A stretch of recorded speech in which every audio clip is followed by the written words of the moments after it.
Right, but let's continue with our Diwali specials, and in fact we still have Anuj with us. Let's go across to him for our Market Master show, where he has standing by two very special guests in for a conversation with him. Anuj, over to you.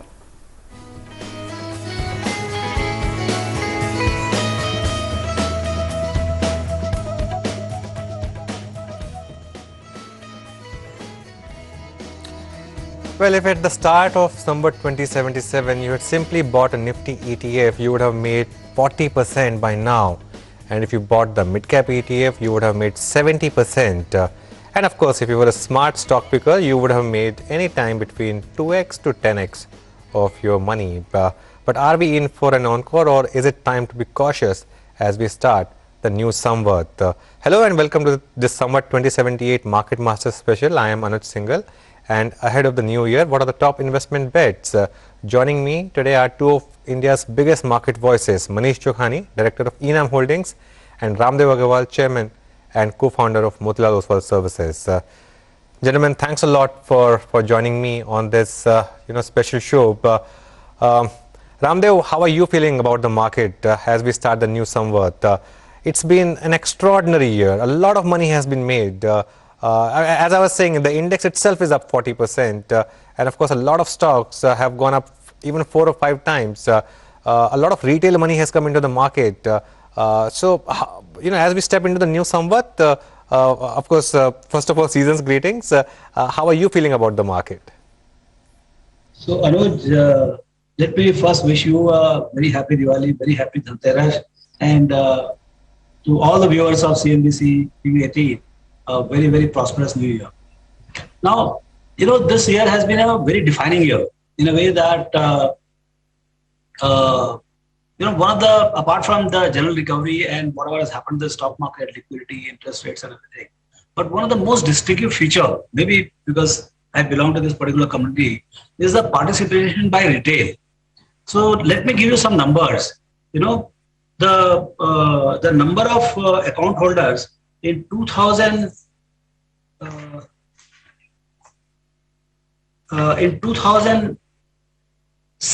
it was 10 million accounts. Demat accounts were just about 10 million in 2007. It took 5 years to double to 20 million in 2012. And then in 2020, it became 40. So it took another 8 years, so about 9% compounded. Then from 20 March, I'm saying, there was 40 million. Now, 21 became 55 million in last 12 months. And now in September of 21, it has crossed 70 million. So from 40 to 70 has happened in 1.5 years. And we are growing at the rate of, the highest addition has been in September 21 of 2.8 million accounts. So what I'm saying is this is a structural shift in the market, and we must not ignore this. Even the policymakers should not ignore this. It is extremely powerful, and it is going to have very long-term repercussions in the markets and more importantly in the economy, if it is harnessed well. Okay, if it's harnessed well, you've really hit the nail on the head. But that gets me thinking, Manish. Season's greetings to you and your family and your team. Let me spin it the other way. But this is a money which has not seen correction, and Manish, as you, Ramdev, I know, bull market corrections can be lethal. Forget about a bear market. Even the bull market corrections can take out some of the best market participants. So at some point, considering that we haven't had any recent correction in this market or decent correction in this market, are we setting ourselves for some kind of disappointment, or do you think this bull market is really different and it can just go on without any correction like the US market has done? Yes, Anuj. So first of all, a very happy Diwali to you, to my dear friend Ramdev and all his colleagues, to all my colleagues in the markets, investors, viewers, everyone. It's been really a fantastic year. And if I look back on last Diwali, when we were all worried about our health, even lives of family members, it's a very dramatic change from worrying about health to worrying about how much correction can be there in our wealth right now. So first of all, just thanks to God for what has happened, and the country's come out of this unscathed, and looking forward to better times. On your question on markets, So first of all, I just want to put in context that markets go through cycles where typically the stock market will take cognizance of the rate of change first. It's then followed by the corporate profit cycle, which peaks much later than the markets. And finally, inflation will blow out, or interest rates will blow out, and that will cause the final climax of the economy cycle, by which time the markets would have already corrected. Given that we've just started this cycle last year, I think it's a bit too early to say that the market is peaking out, it's run ahead of itself. It's a normal economic expansion which is happening. And like in all new cycles, you started with both the central bank as well as the government unleashing whatever they could to revive the economy. So you have the lowest possible interest rates and the loosest possible fiscal stance that the country can have. So it's natural that the market's excited. If you also put in context the reforms which are going on, the way the corporate sector balance sheets have got cleaned up with the unprecedented gush of profits and money which has come in. So you take the largest business houses, the best performing stocks last year were from the Tata Group. Reliance of course has done very well, Jindal, Vedanta, Birla, you name the business house, animal spirits are back big time. Also the new entrepreneurial energy which has come out in the IT space with the advent of private equity money, who themselves are making so much money that they are ready to reinvest back. So this whole economic cycle is in a way started. The government's balance sheet is looking better because tax collections are running ahead of themselves. We just saw GST at unprecedented 1,30,000 crores a month. So all the signals are now there that the economic expansion is going to really gather pace. And as we have moved from a more unorganized to an organized sector benefiting, and industries have consolidated, the profit cycle that you will see in the listed companies and particularly the larger ones is going to be unbelievable. Okay. So I for one, while you are always cautious about corrections in the market, I don't think it's right to say the bull market will end, we'll go to a bear market very quickly and people will get burned. And it's the nature of markets, as Ramdevji rightly said, that if 7 crore investors are in, all of them cannot by definition beat the market. Someone will win, someone will lose. It's the nature of capitalism. The good news is they are all youngsters, and it's better to make your losses at a young age than for oldies like us to make losses. And you live with it because you will live with that volatility. You'll come out a smarter and a better investor. And if you just stay the course, that's all I would say. That don't lose faith in equities. It's not a 3-month, 6-month game where you get in, get out. Stay the course. Over a period of time, you will make money. You cannot make what you made last year. You will see a correction this year. The market may not give you more than 10-15% return till next Diwali, but don't lose heart. Just find the right stocks, buy what you think you understand, buy a valuation which is sensible, and have a time horizon which is correct. I think that's all one can say at this point. Okay, but Ramdev, let's be clear about it and let's be honest about it. That's the risk, right? A lot of investment over the last 3 months has been about momentum chasing. A lot of people do not understand businesses, but they are making money, so they do not care. Whether it was say an IEX or an MCX or even IRCTC, the platform companies, some of the recent IPOs, a lot of people have made a lot of money. So do you think some of these new age stocks will still continue to do well, or some of the old sectors which are beginning to make comebacks, say something like a real estate or something like PSU banks, do you think that will make a huge comeback, or this year will belong to them? Your thoughts? Yeah, so Anuj, what we have seen is that markets have a way of churning, and see, every bull market has a epic center. There is one theme which is overbearing in the entire bull market. Like in 2000, it was all the tech companies. In 2008, it was not tech at all. It was all the infra and commodity companies. In 92, it was all the junk companies. So there is a way. I mean, what will the story of this bull run? We don't know. I mean, only little later we'll come to know. Are these the digital companies like China and America have seen? That looks to be very high probability that lots of digital companies will come, and they might be loss making right now, but in next 4-5 years, they could become seriously large profit making companies. And the ones which will make profit, of course, they will go from the current listing, exorbitant listing, to even much higher levels.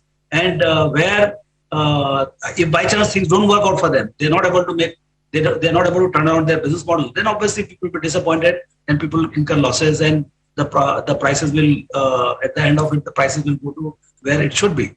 So, but then by that time, you would have lived another 24, 36 months of this bull run. And meanwhile, you would have seen some kind of a crazy spike. So that's what we have seen in last four, bull runs. This is the fifth one, I would say, in my life. And what will drive this particular bull run? Is it going to be the credit cost and credit cycle, both sides, credit expansion and credit cost reduction? It could also be unprecedented for the banks, private as well as public, because they have gone through really serious cleaning up of the balance sheet and a serious decline in the credit growth. Now, as the economy picks up, can we see a say 15-17% credit expansion and credit cost reduction of another 15-17% every year? And that can expand the profitability to unprecedented level, and we can see a major rally in the financials. So we don't know. I mean, there can be a lot of stories in a well-performing economy. You cannot say what will do well. I mean, you have to be lucky to get on to be riding some companies whose earnings are going to be growing very rapidly, and they are available to you at reasonable prices. Now, only later on you'll come to know that where the market was completely irrational in terms of valuing them. So it is very tough to say what will happen. The irrationality which is visible today in some segments of the market, whether they become even more irrational or they will correct in some other segment which is not doing so well, that will come. We have to have our process and follow our process of buying and stick to your framework, and I think that is the way to go about it. Okay, gentlemen, thanks. Thanks for starting us up. We need to take a break, but there are a lot of issues that I want to discuss. But we'll take a break and we'll come back and continue our conversation with Manish Chokhani and Ramdev Agarwal in a bit.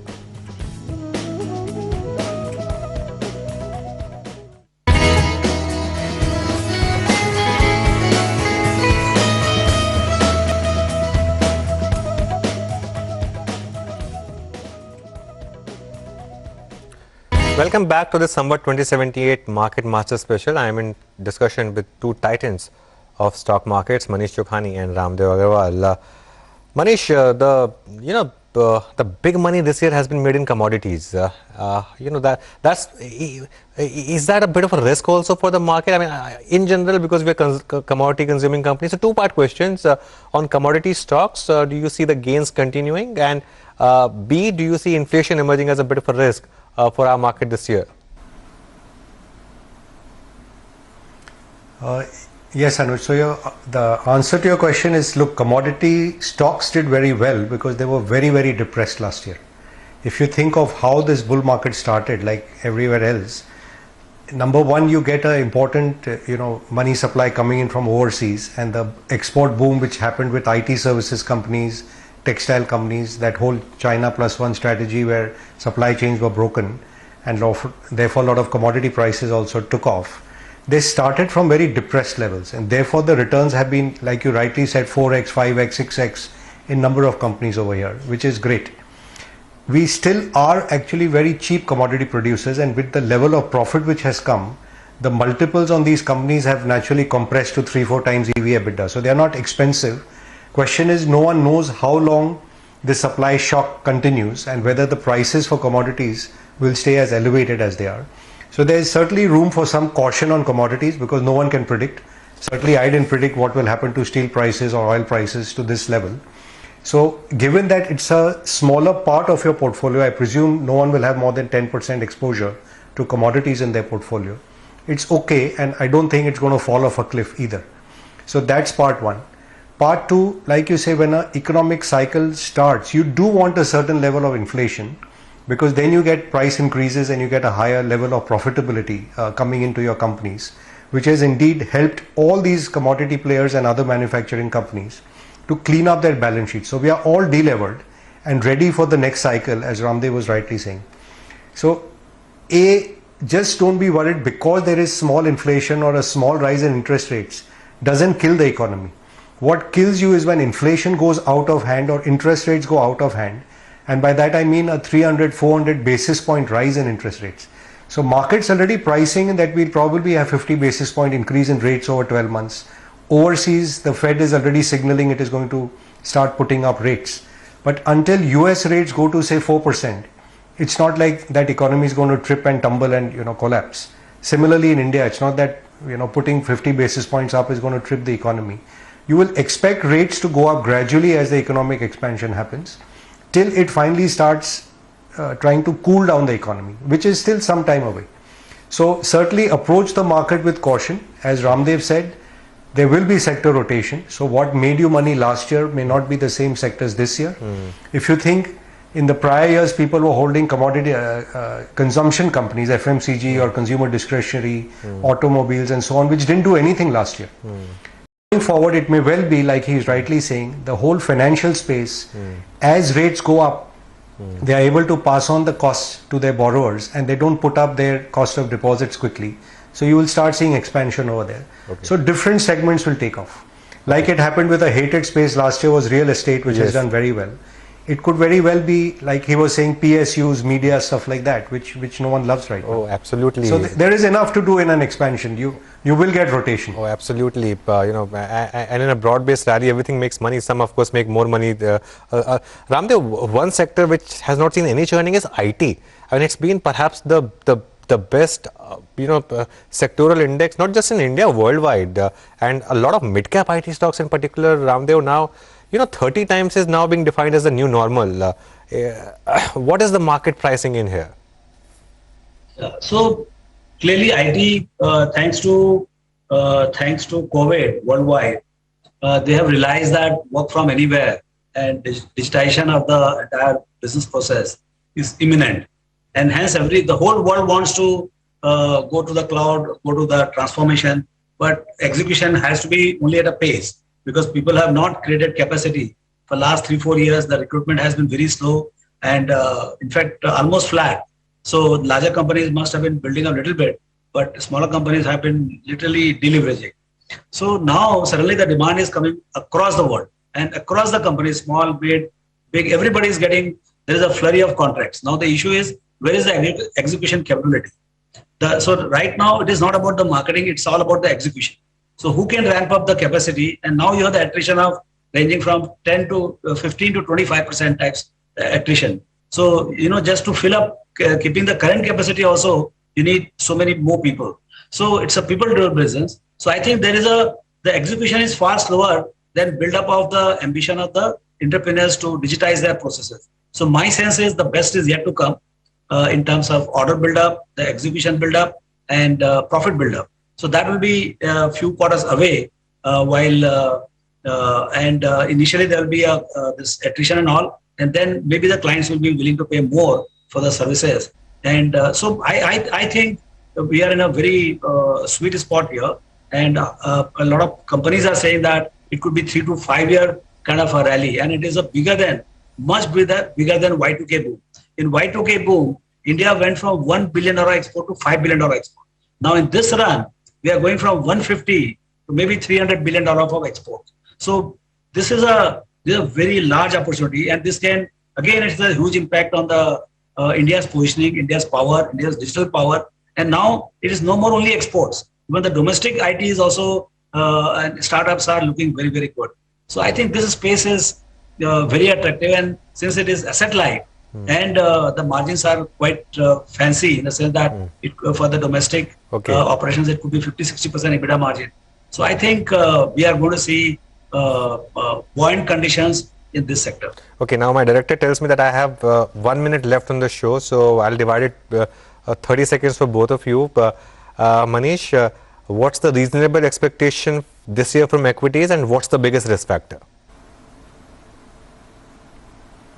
Risk factor first, it always comes from abroad, that if something accident happens in the world, which is how this bull market started, it could end the whole period of euphoria as well around the world. So keep a watch out to what's happening elsewhere in the world. I don't think India is really a center of risk.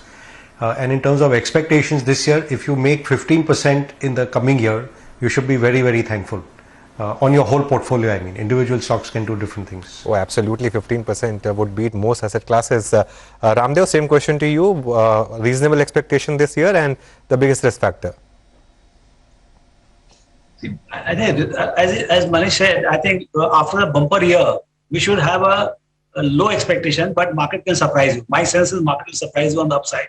And the risk is, to me, whatever factors I can see, the real risk is what you can't see. But what amongst the what I can see is the inflation, global inflation, and correspondingly the global rate cycle. So that seems to be a big, that can spoil the party big time. Okay, well, let's hope that that's not the case. But also at some point, some bit of correction perhaps would be healthy for the market, and expectations this year have to be muted. But as Ramdev said, markets can surprise, and who knows, this year can be an encore or even better. We'll find out, of course, 1 year from here. Who knew when we started this somewhat that we would be sitting in this kind of gains? Ramdev and Manish, thanks a lot for joining us. It's always a pleasure to talk to you. And once again, from me and from everyone here at CNBC TV 18, happy Diwali and season's greetings to both of you. Happy Diwali.